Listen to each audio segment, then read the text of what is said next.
안녕하십니까. 성경의 내 이야기다 김홍덕입니다. 오늘은 마가복음 40번째 시간을 가지도록 하겠습니다. 마가복음 40번째 시간에는 우리가 잘 알고 있는 오병이어 사건을 할 것입니다. 오병이어는 사복음서에 다 나오는 유일한 기적입니다.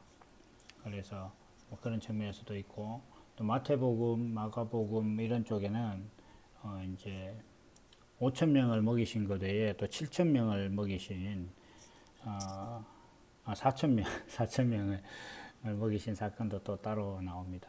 마가복음에는 6장에서 5천 명을 먹이신 사건이 나오고, 이제 8장에서 4천 명을 먹이신 그런 사건이 나옵니다. 성경을 볼 때에 뭐 예를 들면은 뭐 오는 안식 오는 뭐 회복이고 뭐 7은 안식의 숫자다 뭐 이렇게 하고 뭐 3은 하나님의 숫자고 4는 하나님의 사람의 숫자다 이렇게 하는 것들로 성경을 이제 뭐 해석을 해가는 것을 이제 들으면 어떨 때는 아주 잘 끼워 맞춘 것 같고, 어떨 때는 좀 억지로 끼운 것 같은 그런 느낌도 듭니다. 그런데 성경에 나오는 숫자라든지 어떤 그런 뭐 특별한 지명이라든지 뭐 사람의 이름이라든지 이런 걸 가지고 사건을 이렇게 해석해 나가는 것을 가지고 자기 듣는 사람이 들을 때에 야 그거 참 뭐 절묘하다, 신비하다 이렇게 들리기도 하고, 또 어떤 것들은 좀 억지로 한 거 아니냐, 알레고리칼하다, 뭐 너무 이제 억지로 끼워 맞춘 것 같다 이렇게 들리기도 합니다. 그건 뭐 전하는 사람이 뭐 어떤 좀 이해가 부족해서, 여기서 이해가 부족하다는 것은 이제 하나님께서 말씀하시는, 성경을 통해서 말씀하시는 어떤 그 본질적인 의도의 부족이라기보다도 성경 자체가 가지고 있는 어떤 이스라엘 문화라든지 그 언어적인 특징 이런 것들에 대한 이해가 부족할 수도 있고요. 그래서 이제 그러한 것들이 부족한 상태에서 이제 타국인들, 한국인을 비롯한 뭐 다른 나라 사람들이 성경을 볼 때에 그 문화를 또 쉽게 이해하지 못하기 때문에 좀 이해할 수 없는 어떤 그런 부분들도 있습니다. 예를 들면 뭐 심청전이라는 것을 두고 우리나라 사람들은 뭐 그렇게 이해를 하더라도 외국 사람들이 볼 때는 뭐 사람을 팔아서 물에 던져놓고 인신매매를 하냐 뭐 이런 또 시각으로 볼 수도 있는 거거든요. 이제 또 반면에 한 가지는 뭐냐 하면 성경이라는 것은 이제 고백으로 된 책입니다. 그래서 이게 그 뭐 예를 들면은 뭐 주식시장 시황을 분석해서 앞으로 이렇게 될 것이다라고 뭐 예측을 했다거나 이런 그 패러다임에서 성경을 쓴 게 아닙니다. 그러니까 뭐 하나님을 믿으면 이렇게 되고 저렇게 되고 뭐 이렇게 한 것들을 머릿속에서 분석을 해가지고 뭐 아니면 현상들을 분석해서 쓴 게 아니라, 성경을 기록한 사람들이 자기 안에 있는 하나님의 그 의가 자기 삶으로 표현되는 것들에 대한 고백적인 사건입니다. 그래서 그 고백적인 사건이라는 것 자체는 자기 안에 있는 어떤 그 고백을 하려고 할 때에 예를 들면 숫자나 사람 이름이나 지명이나 이러한 것들에 대해서 임팩트가 있는 부분들을 더 강조했을 가능성이 있습니다. 제가 이제 좀 일례로 그 생각하는 것이 그 세족의식 같은 사건입니다. 그 세족의식 같은 사건은 그 당시 이제 사람의 발을 씻는, 예수님 당시에 사람의 발을 씻는다는 것은 그야말로 이제 집에 있는 뭐 하녀들이나 종들이나 하인들이 하는 그런 것이었습니다. 그러니까 주인이 돌아오면 그 이제 뭐 발을 씻기고 이렇게 하는 그런 사건인데, 그 누가 봐도 지금 분위기가 예수님께서 이제 뭐 최후의 만찬을 하시고 나 이제 죽으러 간다 하고 뭐 이카는 상황에서 예수님께서 갑자기 뭐 제자들의 발을 씻겠다 이렇게 하면 그 상황 자체는 제자들한테 엄청난 좀 임팩트가 있고 충격적인 사건일 텐데, 그 사건은 그 제자들이 복음서를 쓰면서 또 뭐 다른 서신을 쓰면서 그렇게 언급을 하지 않습니다. 단 요한 사도만 언급을 하는 거죠. 근데 사복음서만 놓고 보더라도 마가나 누가는 예수님의 12제자는 아니지만 마태는 12제자 중에 한 사람인데도 불구하고 그러한 것을 이렇게 적어 놓지 않았습니다. 그럼 마태는 세족의식 때 없었느냐? 그렇지도 않습니다. 그러면 그게 그 사람한테 감동이 아니었느냐? 그렇지도 않습니다. 마태라는 사람이 예수님의 행적을 이렇게 적어 나가는 어떤 그런 관점을 볼 때에 예수님이 이제 하나님의 나라를 설명했다라는 측면에서 마태는 이제 마태복음을 썼거든요. 그래서 하나님의 나라를 설명하는 것에 있어서 자기가 세족의식과의 어떤 그 연관성을 언급하는 것보다 다른 것들을 더 언급하는 것이 좋았다고 생각했을 수도 있는 겁니다. 제가 왜 이런 말씀을 드리느냐 하면 이제 뭐 5천 명을 먹이고 오병이어다 이렇게 이야기하다 보면 뭐 5는 뭐 희년의 숫자이기 때문에 회복의 저기 숫자고 뭐 2는 항상 이렇게 보정에 관한 너와 나의 어떤 관계를 설명하는 것이다. 이런 것들을 이제 제가 조금씩 언급하기도 합니다. 그러나 이것이 들으시는 분들 마음속에 어떤 그런 개념이 있고 그런 것들에 이제 동의가 될 수 있으면 뭐 괜찮은데 아직 그런 동의가 이제 완벽하게 이해가 안 되는 상황에서 들으면 뭔가 좀 알레고리칼하다, 억지로 끼워 맞춘 것 같다, 이런 얘기들도 이제 하시기 때문에 문제를 좀 설명을 드립니다. 예수님께서 이제 5천 명을 먹이셨다 이렇게 하시는 그 시점이 저기 세례 요한이 죽고 난 다음입니다. 세례 요한이 죽고 나서 또 제자들이 전도 여행을 갔다 오고 난 다음에 이제 일어난 사건인데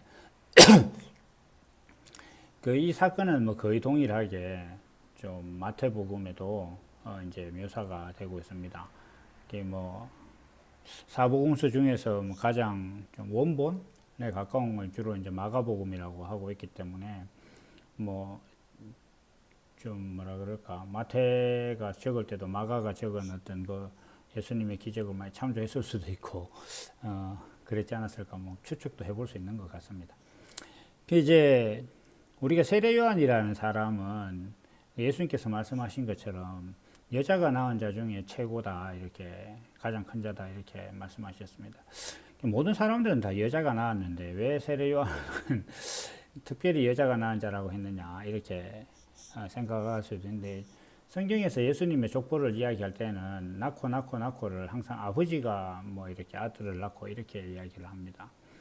우리나라에도 뭐 사모국인가 뭐 어떤 시종가 거기에도 아버지 날 낳으시고 어머니 날 기르시고 뭐 이런 표현도 있다고 하는데, 그러한 것들은 이제 자식들이 아버지의 성을 따르는 거죠. 아버지 집안에 속했기 때문에 좀 그런 것일 수도 있죠.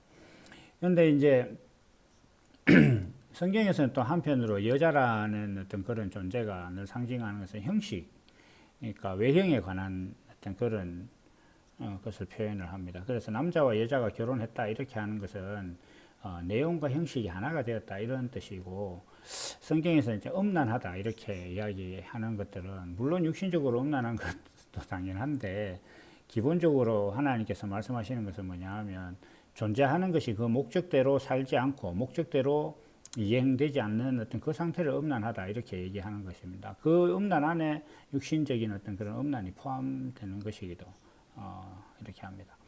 세례 요한이라는 사람은 여자가 낳은 자 중에 가장 크다 이렇게 했다는 것 자체는, 이 사람은 어떤 형식적인 신앙, 그러니까 율법을 지켜서 의롭게 된다고 하는 어떤 그런 세계에서 가장 큰 자다 이렇게 말을 하는 것이죠. 그래서 세례 요한과 예수님께서 이렇게 마치 바톤 터치 하듯이 그 요단강에서 세례 요한에게 예수님이 세례를 받으시면서 이제 시대가 이렇게 넘어가는 어떤 그런 장면들이 나오죠. 마태복음에도 나오고 뭐 각종 복음서에도 다 나옵니다. 뭐 마지막에 세례 요한이 예수님께 당신이 메시아가 맞느냐 이제 묻는 질문도, 자기 감옥에 있을 때 묻는 장면도 나오고, 또 예수님의 제자들의 뭐 상당수가 다 세례 요한의 제자였다는 것을 우리가 또 익히 잘 알고 있는 그런 내용입니다.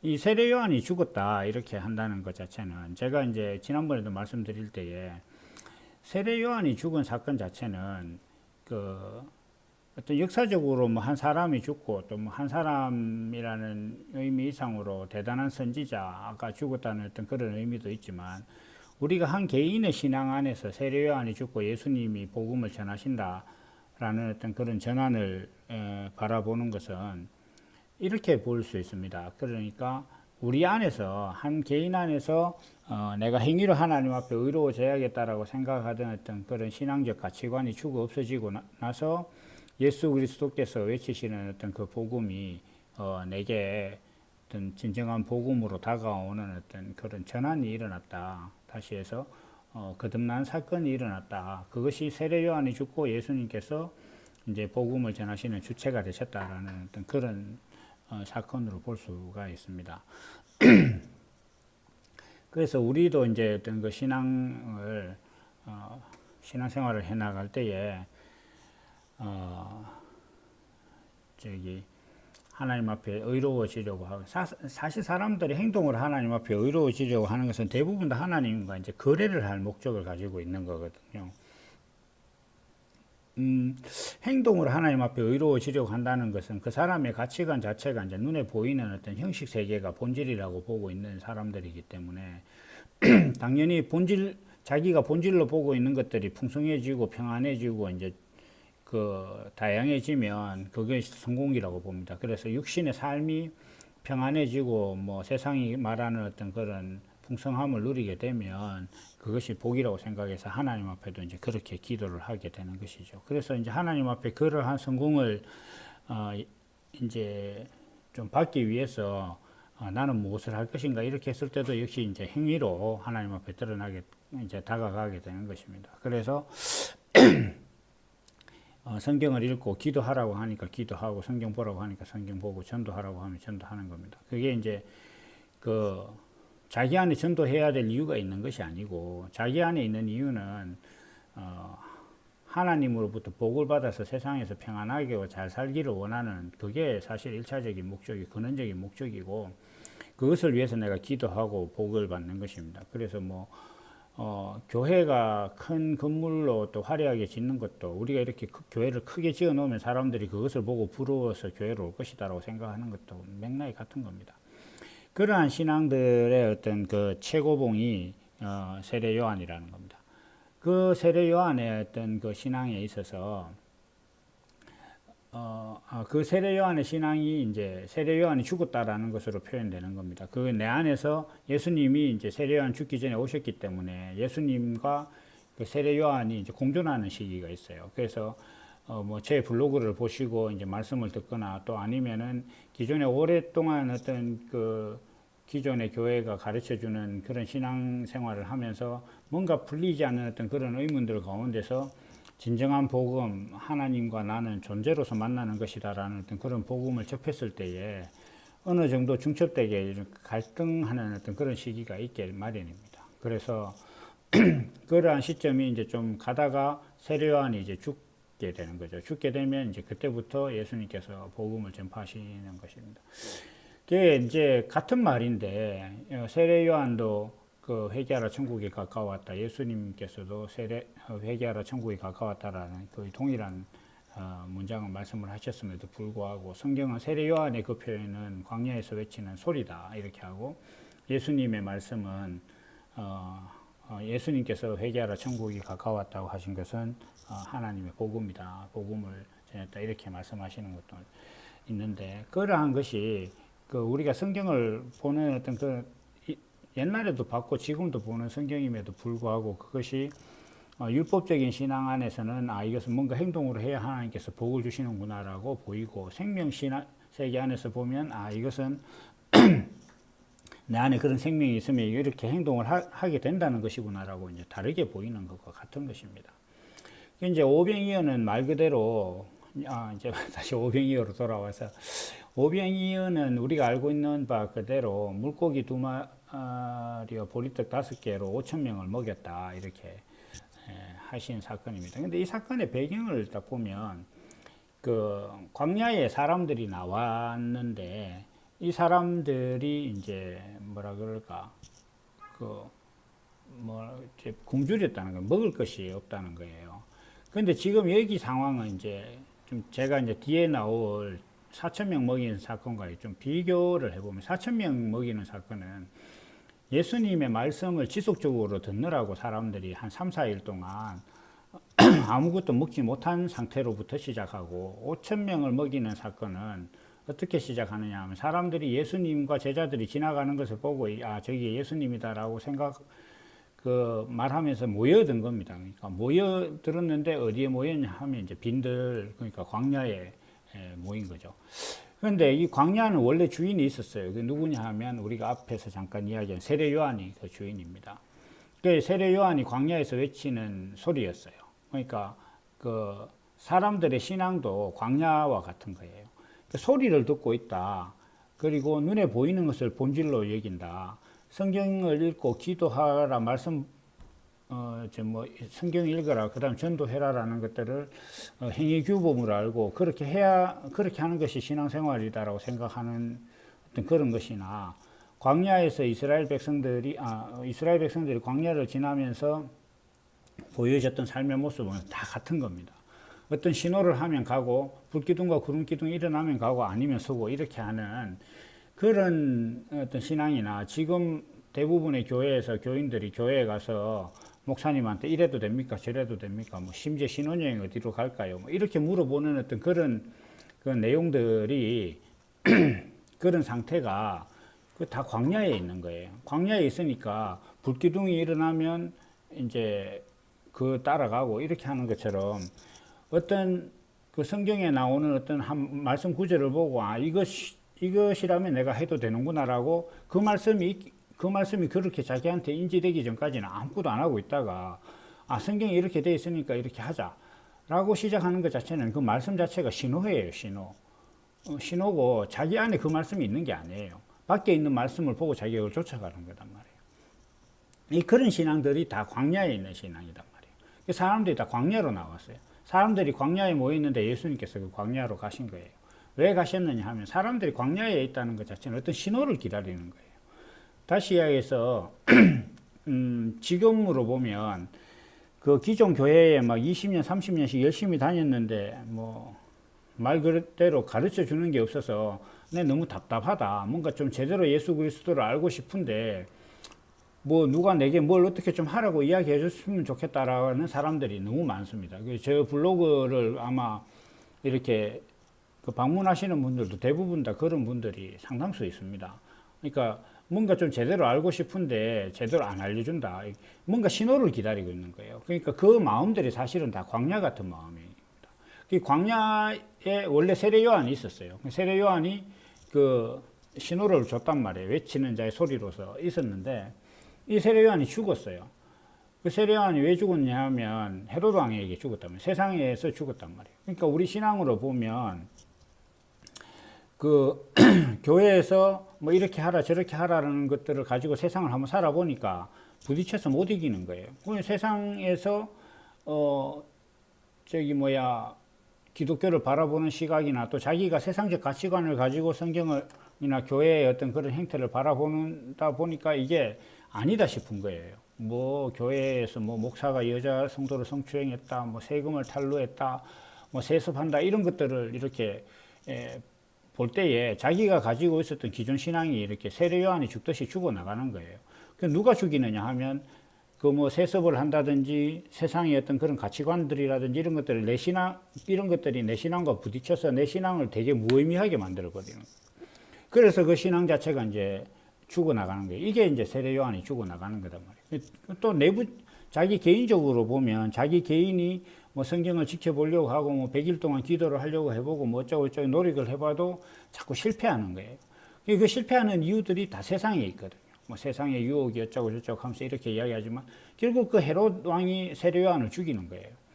그러니까 어떤 세상의 가치관이 내가 행위로서 하나님 앞에 의로워지려고 하는 어떤 그 신앙에 대해서 꾸준히 저항하면서 그것을 결국 죽인단 말이에요.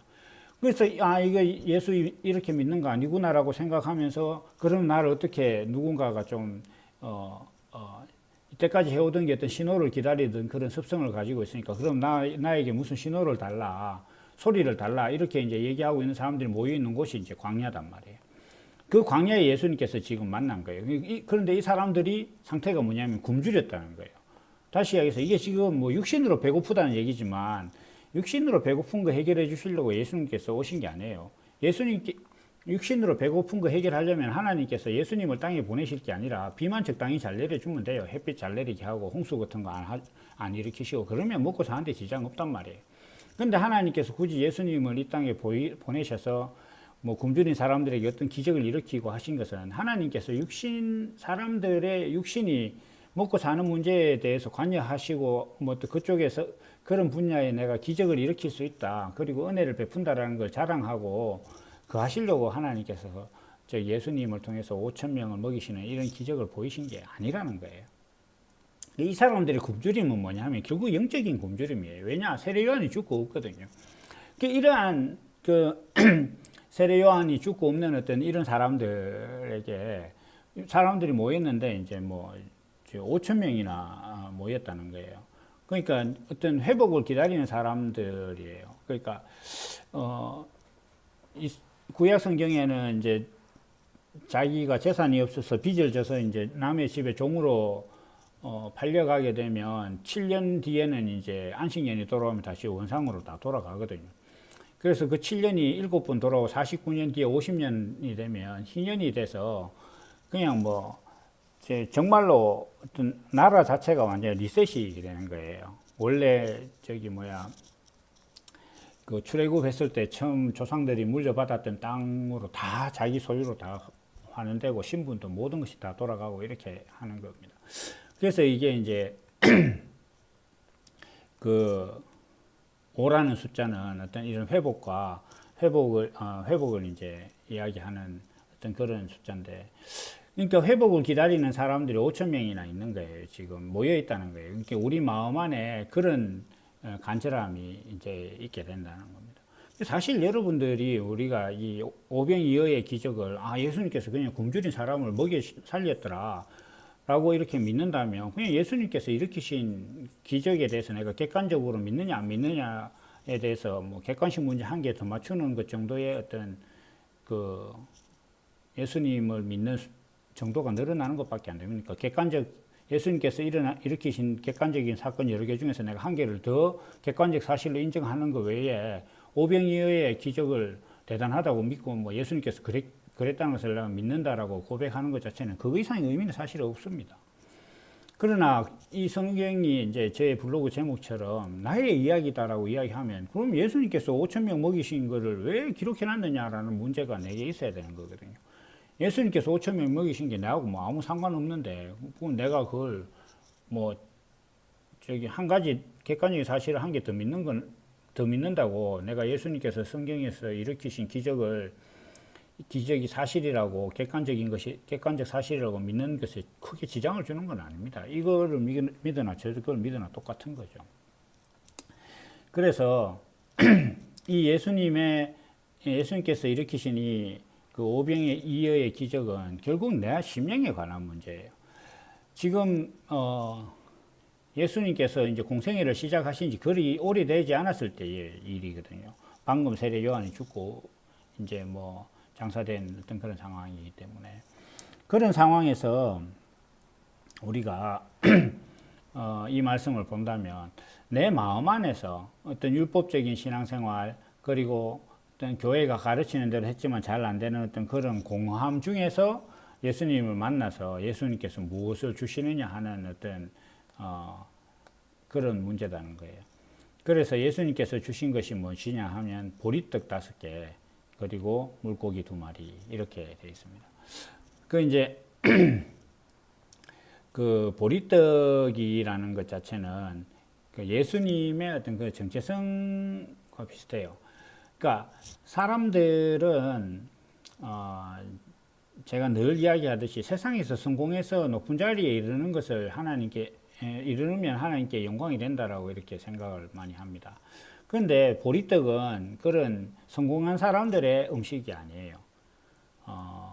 이건 가난한 자들의 음식이고 좀 음식 자체로서도 좀 까칠까칠하고 뭐 좀 좋은 음식은 아닙니다. 그건 뭐 우리가 그냥 당연히 알고 있는 어떤 그런 거예요. 그래서 예수님께서 그걸 주시더라는 거예요. 그게 결국은 이제 예수님께서 하늘을 우러러 축소하시고 뭐 이렇게 하셨는데 마치 저기 성찬식처럼 그렇게 주셨는데 결국 예수님께서 이것 보리떡을 나누어 주셨다 라고 하는 것 자체는 예수님의 정체성을 먹으라는 거예요. 그러니까 이제 뭔가 내가 세례 요한의 신앙과 같이 행위로서 하나님 앞에 의로워지려고 뭐 기도하고 성경 보고 이렇게 하던 어떤 그런 신앙을 열심히 하려고 했는데 또 뭐 한다고 지키려고 하면 육신이 약해서 잘 안 되고 이러던 어떤 그 내 삶의 갈등에서 그것을 신앙의 본질로 삼지 말고 예수 그리스도라는 정체성을 본질로 삼아라는 거예요. 예수 그리스도라는 그 정체성은 무엇이냐 이렇게 할 때 보리떡과 같아서 남들 다 성공을 향해 쫓아갈 때 나는 거꾸로 내려가는 저기 베드로와 한 제자가 이제 엠마오로 도망가려고 할 때 예수님께서는 다시 예루살렘으로 가시는 것과 같은 방향이 반대인 거예요. 나 살자고 가는 것이 아니라 하나님의 뜻이 있는 곳으로 이렇게 가는데 하나님의 뜻은 어디 있느냐 하면 낮은 곳에 있어요. 십자가에 하나님의 뜻이 있었지 예수님을 붙잡아 가려고 오는 군사들을 놀라운 그 신비한 능력이나 뭐 하늘의 어떤 천둥 번개 같은 걸 일으켜서 그 사람들을 물리치는데 하나님의 뜻이 있었던 게 아니란 말이에요. 그래서 이러한 것들을 이제 예수님의 정체성을 이러한 것이 바로 예수님의 정체성인데 예수님께서 정체성을 설명하시는 겁니다. 자기 자신을 결국은 십자가에 들여서 이제 설명을 하시게 되는데 우리가 사람이라는 존재가 그 제가 이제 요즘 간간히 뭐 십자가를 지고라는 어떤 그런 글을 쓰고 있는데 제가 늘 글을 쓰면서 그 우리가 십자가를 지고 가야 된다 이렇게 십자가 낮아지는 거다라고 이제 좀 약간 개념적으로만 설명을 하는데 우리 일상 속에 이런 것들이 비일비재합니다. 그래서 일상 속에 있는 사건들을 통해서 우리가 십자가를 진다는 것 자체를 이렇게 좀 설명을 하고자 이제 간간히 글을 좀 쓰고 있는데 그것처럼 예수 그리스도의 정체성이 자기 안에 있는 사람은 이게 삶이 좀 달라요. 자기가 이걸 느낄 수가 있습니다. 그 이제 뭐 운전을 예로 들면 저도 이제 처음에 뭐 20대 운전을 처음 배웠을 때 뭐 사람이 끼어들고 이러면 그때는 뭐 지금처럼 뭐 보복 운전한다고 저기 뭐 잡혀가고 이러지는 않았을 텐데 한 번은 제가 그 당시 대구서 구미로 출퇴근을 하고 있는데 대구 시내 이제 고속화도로를 거쳐서 갔는데 고속화도로를 해서 이제 제가 고속도로로 올라가야 되는데 누가 갑자기 이제 끼어들어서 제가 출근하던 길을 돌아서 갈요랑으로 그 차를 따라가서 제가 앞에서 막 급브레이크를 밟고 괴롭히고 나서 이제 좀 돌아서 출근을 한 적이 있었거든요. 근데 그때 제가 왜 그랬냐 하면 내가 그 나라가 정한 교통법규를 잘 지키고 가고 있는데 내 의로움에 그 사람이 침범을 했다는 거죠. 그래서 그 의에 대해서 내가 안갚음을 하기 위해서 이렇게 갔다는 거죠. 결국은 내가 옳다는 거예요. 내가 옳다는 거예요. 그러니까 내가 세상에서 규정한 것들을 내가 잘 지키고 있다. 그러니까 나는 존중받아야 되고 나는 대접받아야 되는데 네가 침해를 했다. 이거 이제 내 마음이단 말이에요. 그러니까 지금은 이제 그런 마음이 전혀 없어요. 물론 사람이기 때문에 운전하다가 끼어들면 짜증이 납니다. 근데 그때 짜증이 나면 이제 어떤 생각이 드냐 하면 그런 것에 대해서 이제 짜증 날 때마다 내 안에 있는 의로움을 다시 한번 돌아보게 되고 뭐 이렇게 이제 살아가는 거예요. 그리고 운전도 되게 천천히 하죠. 그래서 제가 이제 항상 도로에 운전하러 나갈 때 내 옆에 달리는 차보다 빨리 가려고 내가 운전하는 것이 아니라 내 목적지에 내가 원하는 시간에 가기만 하면 된다. 이렇게 생각을 하고 가기 때문에 뭐 빨리 달리지도 않고 누가 뭐 끼어들려고 하면 어지간하면 끼워주고 뭐 이렇게 아주 얌체짓을 해서 다른 사람들한테 피해가 가지 않겠다 싶으면 뭐 어느 정도 용납을 하면서 이렇게 가는 건데 근데 누가 저한테 그런 것들을 뭐 강제하지도 않아요. 그래서 제가 뭐 교통딱지를 거의 끊기거나 이런 적도 잘 없는 사람이라서 그냥 제 마음 안에 이게 아니구나라고 생각하는 것이 있으니까 자꾸 그렇게 행동을 하는 거단 말이에요. 내가 내 운전하는 것을 옳다라고 생각해서 남한테 다시 볼 일도 없고 한 번도 본 적도 없는 사람한테 내가 관철시키기 위해서 무리를 하는 것이 온전한 것이 아니고 내 안에 있는 어떤 그런 그 본성이 그래 뭐 사람이라는 존재가 그렇게 이기려고 하는 것이 아니다라는 어떤 그런 마음이 있다 보니까 그대로 살다 보니 이제 뭐 운전도 그렇게 하게 되고 또 뭐 예를 들면은 고객센터 같은데 뭐 전자회사나 통신사 같은데 전화해서도 뭐 이렇게 뭔가 원하는데 잘 안 되다가도 아이고 뭐 그 상담하는 사람이 이걸 어떻게 다 해결하겠냐 하고 넘어가고 이렇게 하는 거예요. 그러한 것들이 어디서부터 시작됐느냐 하면 예수님께서 보여주신 그 인간의 정체성이라는 것 자체가 내가 가지고 있는 의와 옳음에 대해서 내가 남들한테 주장하고 관철시키는 것이 하나님을 잘 믿는 것이다라고 생각하던 것을 버리고 나서 그게 세례 요한의 신앙이란 말이에요. 그게 죽고 난 다음에 그것이 아니야. 보리떡을 먹어야 돼. 보리떡이 무엇이냐 이렇게 할 때 내가 의롭지만 의롭지 않는 자들의 주장에 내가 주장 앞에서 내가 죄인이 되는 그것이 나의 정체성이 되는 거. 그것이라는 거죠. 그래서 우리가 예수 그리스도의 정체성을 먹으면 예수님께서 이제 성찬식 때도 이는 내 피와 내 살이다 이렇게 말씀하신 것은 뭐 인육을 먹어라 이런 얘기가 당연히 아니고 예수님이 가지신 정체성을 먹으라는 거예요. 먹는다는 것은 내가 그 안에 그 정체성이 내 안에 들어온다는 것이고 사람이 그것을 뭔가 인지를 하고 있으면 그것에 영향을 받아요. 그러니까 뭐 이렇게 예를 들면 가위바위보 할 때 내가 가위를 내겠다 이렇게 하면 상대가 신경을 쓴단 말이에요. 왜냐하면 그 말을 들었거든. 가위를 내겠다라는 말이 그 사람에 들어가니까 그 사람 안에 갈등을 일으키는 거단 말이에요. 그것처럼 예수님께서 그 보여주신 예수 그리스도의 정체성이 내 안에 들어오면 그것이 나를 이렇게 갈등도 일으키게 하고 변화가 되게 하는 거예요. 그것이 이제 들어왔는데 갈등이 아니라 성령으로 인해서 생명이 되도록 잉태되게 하시면 그게 이제 내 본성이 돼서 그렇게 살아가는 겁니다. 그래서 그러한 것을 위해서 예수님께서 보리떡을 먹어라. 다시 이야기해서 보리떡은 그 정말 사람들이 생각할 때는 메시아로 온다는 것 자체는 하늘에서 막 불병거를 타고 이렇게 금마차 타고 이렇게 내려오면 사람들이 야 정말 하나님의 아들이구나 이렇게 쉽게 믿었을 텐데 예수님은 그렇게 오신 게 아니라 가나안 목수의 아들로 나시는데 그것도 뭐 누울 자리가 없어가지고 말구유에서 태어난 어떤 그야말로 예수님의 정체성 자체는 보리떡 그 자체단 말이에요. 그래서 그 보리떡으로 오신 예수 그리스도를 자기의 어떤 정체성으로 먹으라는 거예요. 그게 지금 세례 요한이 죽고 나서 광야에서 안식을 찾고자 하고 회복을 기다리는 어떤 그런 심령에 대한 대안이고 그것이 하나님께서 예수 그리스도를 보내신 어떤 그 뜻이라는 겁니다. 그게 지금 이 오병이어 사건에서 굶주린 자들을 예수님께서 먹이시는 사건의 어떤 그 본질적인 내용인 것입니다. 그래서 이제 제가 이제 이 파일을 시작할 때 뭐 숫자라든지 이런 개념들에 대해서는 좀 뭐 알레고리카를 할 수 있다고 해서 굳이 많은 설명을 드리지는 않겠습니다. 그래서 이 이제 오병이어에 대한 사건을 좀 이렇게 마무리하려고 하는데 뭐 오병이어의 사건이 그냥 뭐 남김없이 잘 모든 걸 다 버리게 했으니까 뭐 예수님이 환경운동가다라는 그런 우스갯소리도 하고 뭐 그렇게 하는데 이 사건은 한마디로 딱 정리를 하면 세례 요한이 죽은 신앙의 심령에 예수 그리스도의 정체성을 먹는 그러니까 눈에 보이는 것을 본질로 알고 형식적인 신앙을 쫓아서 살던 사람이 그 신앙 자체가 이제 세상으로부터 뭐 탄압을 받거나 이렇게 해서 그 신앙의 갈등을 겪고 있을 때에 나에게 어떤 회복의 말씀을 기다리는 그 빈들의 주인이 없는 세례 요한이 떠난 그러니까 행위로서 의로워지려고 했던 자기 신앙에 대해서 회의가 들고 그 신앙을 버리고 난 그 사람들에게 예수님께서 무엇을 주셨는가 이렇게 했을 때 예수님께서 자기 정체성을 주셨다. 예수님께서 먹이셨다. 예수님께서 먹이신 내용은 결국 예수 그리스도의 정체성이시다.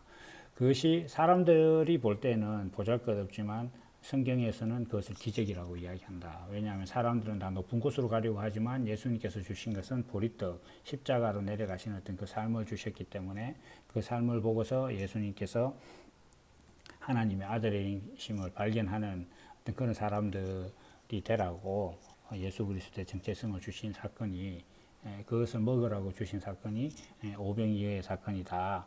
라는 것을 오늘 이제 좀 말씀을 드렸습니다. 다음 시간에는 이제 또 이어서 마가복음 41번째 시간을 이어가도록 그렇게 하겠습니다. 감사합니다.